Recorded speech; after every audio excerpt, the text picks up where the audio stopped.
నూలులో శతాబ్దాల గౌరవం, పట్టు పరంపరకు ప్రతీక, సంప్రదాయానికి శాశ్వత చిరునామా సఖీ. నమస్తే, వెల్కమ్ టు సుమన్ టీవీ. నేను పద్మిని. ప్రస్తుతం పాటు ప్రముఖ ఆధ్యాత్మికవేత్త, వాస్తు జ్యోతిష పండితులు, రాజరాజేశ్వరి ఉపాసకులు డాక్టర్ సూరంపూడి భానుకోటేశ్వరి గారు మనతో పాటు ఉన్నారు.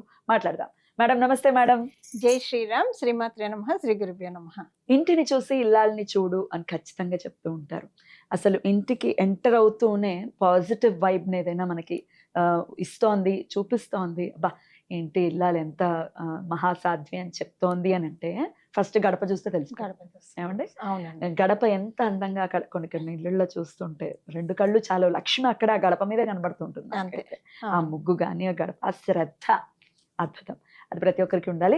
నిజంగానే గడప పూజ అనేది అసలు ఎలా చేసుకోవాలి, గడపకి మనం ఇచ్చేటటువంటి ఆ మర్యాద, ఆ పూజించేటటువంటి విధానం చేత లక్ష్మి అనుగ్రహాన్ని పొందేటటువంటి పరిస్థితి ఉంటుందా? అసలు గడప పూజ అంటే ఏంటి, ఎలా చేసుకోవాల్సి ఉంటుంది చెప్తారా? చాలా మంచి సబ్జెక్ట్ తీసుకున్నారు. ద్వార లక్ష్మీ పూజ. మనం అందుకే ఏదైనా కన్స్ట్రక్షన్ చేసేప్పుడు కూడా ఓన్ హౌసెస్ కూడా డోర్లు పెట్టేప్పుడు ప్రత్యేకమైన పూజ చేస్తారు. మనకి నోముల్లో కూడా ఉంటుంది పద్మని, గడప గౌరీ నోము అని ఒక నోము ఉంటుంది. ఆ నోము పట్టినప్పుడు ఏంటంటే ఒక చిన్న కథ ఉంటుంది. సంవత్సరం పొడుగుతా ఆ కథ చదువుకొని అక్షంతలు వేసుకోవాలి. గడపకి పసుపు రాసి బొట్టు పెట్టాలి. సంవత్సరం అంతా చేయాలి. అలాగే పూలతోటి అలంకరించాలి. ఓపుకున్న వాళ్ళు దీపారాధన కూడా చేసి, లేకపోయినా పర్లేదు, గడపని చక్కగా పసుపు రాసి కడిగి పసుపు రాసి బొట్టు పెట్టి. అయితే ప్రాబ్లం ఎక్కడ వస్తుందంటే 4 రోజులు బ్రేక్ వస్తుంది కదా, అప్పుడు 4 గడపలకి చేయాలి. Okay okay. అలా మీరు పూతాంబూలం పండుతాంబూలం ఐడియా ఉండే ఉంటుంది కదా. ఇప్పుడు 4 రోజులు బ్రేక్ వస్తే రోజు ఒక ముత్తైదుకి ఇవ్వాలి. 4 రోజులు బ్రేక్ వస్తే 4 ముత్తైదుకి ఇవ్వాలి. మీరు ఏదో అడుగుతున్నారు. 4కి ఇవ్వటం ఓకే. ఇవాళ రేపు ఇళ్ళు చూస్తున్నారా, ఒక్క గడప కూడా ఉండట్లేదు. ఒక్క గడప కూడా ఎంత ఘోరం అండి.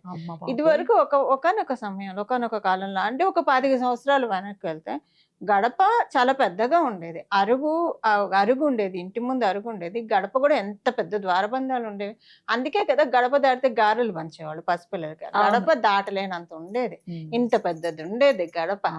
ఒంటింట్లో కూడా గడపలు పెద్దవి ఉండేవి. అందుకే ఆడవాళ్ళు మడి విప్పాక అక్కడే పడుకుంటారు. గడప మీద పడుకోకూడదు, గడప మీద చేయకూడని పనులు చేయకూడదు. కూర్చోవడం అయితే అసలే కూర్చోకూడదు, తొక్కకూడదు, అస్సలు తొక్కకూడదండి. ఈ విషయం అయితే మీరు అడ్రస్ చేయాలి. ఎవరన్నా అసలు ఆ గడప దగ్గర నుంచొని కాలు గడప మీద దున్నపోతున్న కోపం వస్తుంది. ఈ మాట నిజంగా కాలు తొక్కుకుంటూ వెళ్ళడం, లేకపోతే దాని మీద కాలు పెట్టి మాట్లాడతారు. అది అస్సలు మంచి పని కాదు. అది ఉంటే మటుకు నేను వెంటనే మొహమాటం లేకుండా చెప్తాను, గడప తొక్కకండి, గడప మీద కాలు పెట్టకండి, అక్కడ నుంచి మాట్లాడకండి.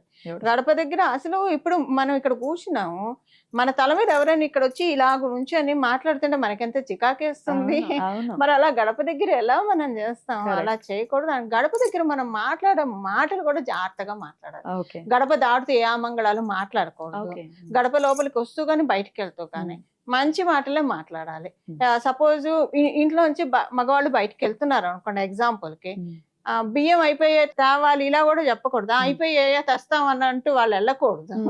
నిండుకున్నాయని చెప్తాను, బట్ ముందే చెప్పాలి. ఆ గడప దాటేప్పుడు మనం ఏం మాట్లాడతాం అన్నది డెఫినెట్ గా ఒక వైటల్ రోల్ ప్లే చేస్తుంది. మనం ఎందుకు మరి పండుగలు వస్తే గడపకి ముగ్గు పెట్టి గుమ్మానికి పచ్చ తోరణం కట్టి బంతిపూల తోరణాలు మనం ఎందుకు కడతాము? గడప లక్ష్మీప్రదం కాబట్టి. అలాంటి లక్ష్మీప్రదం. ఇంకొకటి, మనం ఇంట్లోకి గడప దాటి లోపలికి వస్తున్నప్పుడు, ఇది వరకు కాలంలో అయితే అక్కడ బయటే నీళ్లు ఉండేవి, కాళ్ళు కడుక్కునే గడప దాటి లోపలికి వచ్చేవాళ్ళు. సరే, ఇప్పుడు లోపలికి వచ్చినా అక్కడ కాళ్ళు కడుక్కుంటారు అనుకోండి, బాత్రూమ్ లో బాల్కనీలోకి వెళ్ళి, అది వేరే సంగతి కానండి. గడప బయట నెగిటివ్ ఎనర్జీస్ అన్ని బయట ఉంటాయి. గడప దాటి లోపలికి రాకుండా మనం గడపని ప్రొటెక్ట్ చేయాలంటే ఫస్ట్ అక్కడ లక్ష్మీ అమ్మవారి తత్వాన్ని ఆవాహన చేస్తేనే కదా. లేకపోతే ఒక వస్తువులాగా మనం అది జస్ట్ ఒక తలుపు లాగానో లేకపోతే ఒక సోఫా సెట్ లాగానో గడపని ట్రీట్ చేయడానికి లేదు. అలా చేయకుండా ఉండాలంటే ప్రతి మంగళవారం, ప్రతి శుక్రవారం, అసలు మామూలుగా కూడా ఇంటికి దుష్టి దోషాలు ఉన్నాయి, ఇంటికి నరదిష్టి నరపీడ ఉందన్నప్పుడు ఎవరైనా చేయొచ్చు. 5 గురువారాలు, 5 ఆదివారాలు. నేను ఇదివరకు రామదేవునికి రామదేవుని కథ ఇప్పుడు చదువుకుంటూ ఉన్నాను, బట్ ఇదివరకు విధి విధానాలతో అన్ని చేసేదాన్ని. ఒకసారి మీరు చెప్పాలండి ఒక వీడియో, నా కోసం అయినా చెప్పాలి. రామదేవుని కథ నేను చేసుకోవాలి. నెక్స్ట్ వీడియోలో చేద్దాం. అది చేసినప్పుడు ఆదివారం, గురువారం తప్పకుండా నా దగ్గర గంగాజలం ఉంది. ఆ నీళ్ళల్లో కొంచెం మామూలు నీళ్లు కలిపి గడపని కడిగి చక్కగా పసుపు రాసి బొట్టు పెట్టి అలా చేసేదాన్ని. అసలు ఎంత మంచి రిజల్ట్స్ ఉంటాయంటే పద్మిని చాలా బాగుంటుంది. అసలు ముందు ఆ రోజే మన ఇంట్లో చాలా పాజిటివ్ వైబ్స్ చూస్తాం.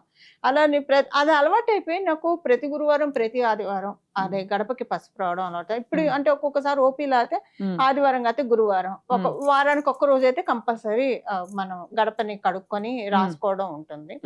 లేదా శుక్రవారాల్లో అయినా చేయొచ్చు, మంగళవారం శుక్రవారం. కానీ ఇచ్చేస్తే ఇంకోటి మనకి గడప రాహు భగవానుడిని సూచిస్తుంది.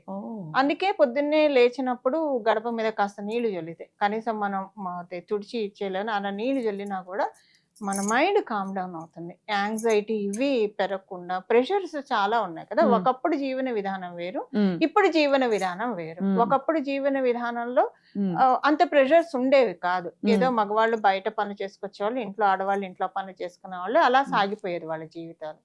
బట్ ఇప్పుడు రోజు పెరుగుతున్న కొద్దీ కాంపిటీషన్ పెరిగిపోయి ప్రెషర్స్ ఎక్కువైపోతుంది.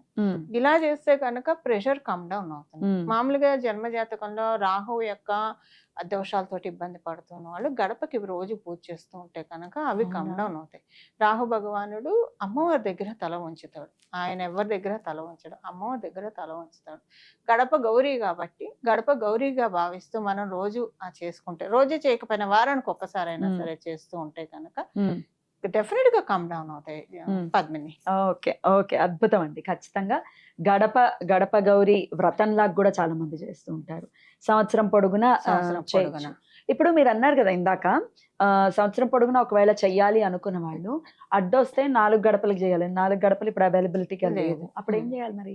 అప్పుడు 2 గడపలన్నా ఉంటే 2 గడపలకి ఇప్పుడు 2 రోజులు చేస్తారు అనుకోండి, 3 రోజులు సరిపోతుంది. 4 సార్లు రాసి కూడా ఉండట్లేదు. 2 సింహద్వారానికి మాత్రమే ఒకటే ఉన్నప్పుడు ఇంకెక్కడికైనా వెళ్ళినప్పుడు ఎవరింటికైనా వేరే గడపకైనా పక్క వాళ్ళ గడపనైనా హైర్ చేసి అలాగైనా పర్వాలేదు రాయొచ్చు. అలా రాయొచ్చు. మన చుట్టాలు ఇంటికి వెళ్ళినప్పుడు అక్కడ ఏమైనా 4 గడపలు ఉంటే వెంటనే రాసేయచ్చు. అలా చేసుకుంటే చాలా బాగుంటుంది. దాని ఉద్యాపన కూడా 2 మంగళసూత్రాలు ఇస్తారు. మంగళసూత్రాలు కొనాలి, కొని ఇవ్వాలి ఉద్యాపన. ఒక ముత్తైదు స్త్రీని పిలిచి బంగారపు మంగళసూత్రాలు, బంగారపు ఒక 1 గ్రామ్ లో మనం చేయమంటే కంసల వాళ్ళు చేసిస్తారు. అంటే ఎవరి శక్తిని అనుసరించి వాళ్ళు చేయొచ్చు. చిన్నవి అమ్ముతారు, నోము మంగళసూత్రాలను అమ్ముతారు ఉంటాయి. అవి తీసుకొని అవైనా ఇవ్వచ్చు. శక్తి ఉన్న వాళ్ళు పెద్దవైనా ఇవ్వచ్చు. అది ఎలాగైనా ఉద్యాపన చేసుకున్నప్పుడు చీర పెట్టి దాంట్లో రవికల గుడ్డ పెట్టి దాని మీద సుమంగళి ద్రవ్యాలు పెట్టి ఇది పెట్టి ఉద్యాపన చేసి భోజనం పెట్టాలి. అసలు ఇదివరకు కాలంలో ఉద్యాపన అంటే వాళ్ళకి తలంట్లు పోసి మంగళహారతి తిప్పి తలంటి పోసి వాళ్ళకి కొత్త వస్త్రం ఇచ్చి కట్టుకోమని వాళ్ళకి భోజనం పెట్టి అప్పుడు ఇచ్చేవాళ్ళు. ఇప్పుడు ఏం చేస్తున్నారంటే కాలగమనంలో వాళ్ళకి ఒక షాంపూ ప్యాకెట్ కుంకుడికాయల ముందే రోజే ఇచ్చి తలంటి పోసుకొని రండి అమ్మ అని చెప్పి అలా చేస్తున్నారు. అలా చేయగలిగే వాళ్ళు అలా చేయొచ్చు. లేదా మామూలుగా మన ఇంటికి వాళ్ళని శుచిలో వచ్చినప్పుడు ఇలాగైనా చేయొచ్చు. సంవత్సరం పాటు చదువుకొని అక్షంతలు వేసుకొని గడప తుడిచి ముగ్గు వేసి గడప పూజ సింపుల్. గడప కడిగేసుకుంటాము, ముగ్గేస్తాము, అంతే. అదే మనం పసుపు కుంకుమను పెట్టేస్తాము, ముగ్గేస్తాం, అంతే. రథసప్తమి రోజు పట్టాలి, లేదా మాఘమాసంలో వచ్చే పౌర్ణమైనా పట్టచ్చు, శివరాత్రి రోజైనా పట్టచ్చు. ఈ 3 రోజుల్లో ఎప్పుడైనా వ్రతం పట్టచ్చు, నోము పట్టచ్చు. ఓకే.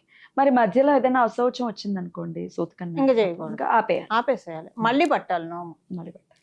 అశౌచం వస్తే మటుకు అంటే జాత శౌచం, మృత శౌచం ఉంటుంది. ఇప్పుడు జాత శౌచం అంటే 11 రోజులు అయ్యాక చెయ్యొచ్చు, అది పుణ్యం. పుణ్యం కాబట్టి పురుడు పుణ్యం అంటాం కదా.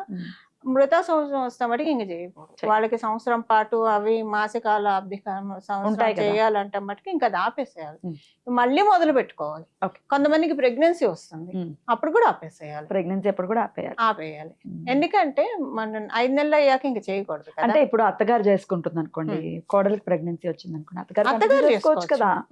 చేసే కొత్త కోడలకు వస్తే అదే అదే అప్పుడు ఇప్పుడు మొదలు పెట్టారు, నెల తప్పారు అనుకోండి, అది సంవత్సరం పాటు చేయాలి. వీళ్ళు ఒక 3 నెలలు చేయగలుగుతారు, 4 నెలలు, ఇంకా తర్వాత చేయకూడదు కదా, మహా అయితే 5 నెలలు. అందుకని ఆపేసేసి తర్వాత కంటిన్యూ చేసుకోవచ్చు. అద్భుతం అండి. గడప మళ్ళీ పట్టి చేసుకోవడం ఉంటుంది. గడపకి మనం ఎంతైతే గౌరవాన్ని ఇస్తామో తిరిగి అంతే గౌరవాన్ని ఖచ్చితంగా పొందుతాము. ఎడ్జి కదా అది. గడప ఒక రకంగా మన ఇంటికి గ్రామ దేవత, కొమ్ము కాస్తుంది. దుష్టశక్తులు మన ఇంట్లోకి రానియకుండా అమ్మవారు కొమ్ము కాస్తుంది. ఇది మన సనాతన ధర్మంలోనే ప్రతి స్త్రీలకి విషయం తెలుసు. ఖచ్చితంగా అద్భుతం అండి, చాలా చక్కగా తెలియజేశారు. నెక్స్ట్ వీడియోలో అస్సలు మర్చిపోకుండా రామదేవుని కథ గురించి తెలుసుకుందాం. థ్యాంక్ యూ మేడం, నమస్తే.